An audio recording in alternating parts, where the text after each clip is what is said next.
तो बच्चों, आज मैं आप सबके लिए एक जादुई चिड़िया की कहानी लेकर आई हूँ। बहुत समय पहले की बात है।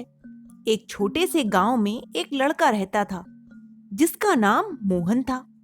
मोहन गरीब था पर हमेशा दूसरों की मदद करता और खुश रहता था। गांव वाले उसकी दयालुता के कारण उसे बहुत पसंद करते थे। एक दिन मोहन जंगल में लकड़ियां इकट्ठा करने गया। अचानक उसने एक पेड़ पर एक सुनहरी सी चिड़िया को देखा जो बहुत सुंदर थी। उस चिड़िया के पंख सूरज की तरह चमक रहे थे। मोहन को लगा कि यह कोई साधारण चिड़िया नहीं है। वह धीरे धीरे चिड़िया के पास गया और उससे बोला, क्या तुम्हें कोई मदद चाहिए? चिड़िया ने मुस्कुराते हुए कहा, तुम्हारे जैसे दयालु और नेक इंसान बहुत कम मिलते हैं। मैं एक जादुई चिड़िया हूँ और मैं तुम्हारी दया से बहुत प्रभावित हूँ। मैं तुम्हारी एक इच्छा पूरी कर सकती हूँ, पर ध्यान रखना कि यह इच्छा किसी स्वार्थी कारण के लिए नहीं होनी चाहिए।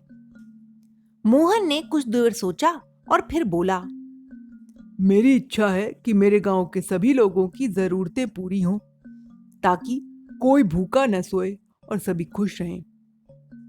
चिड़िया मोहन के निस्वार्थ भाव से बहुत प्रसन्न हुई।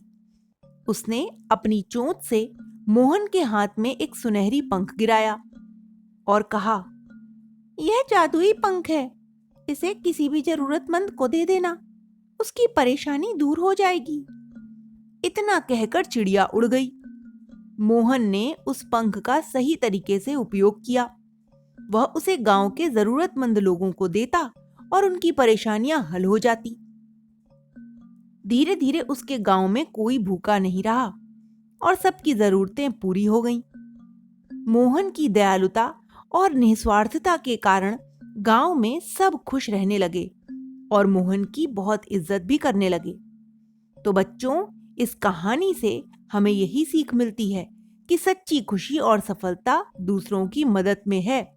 यदि हम निस्वार्थ भाव से दूसरों की भलाई के लिए काम करें तो हमारे जीवन में भी खुशियां और सफलता अपने आप आती है।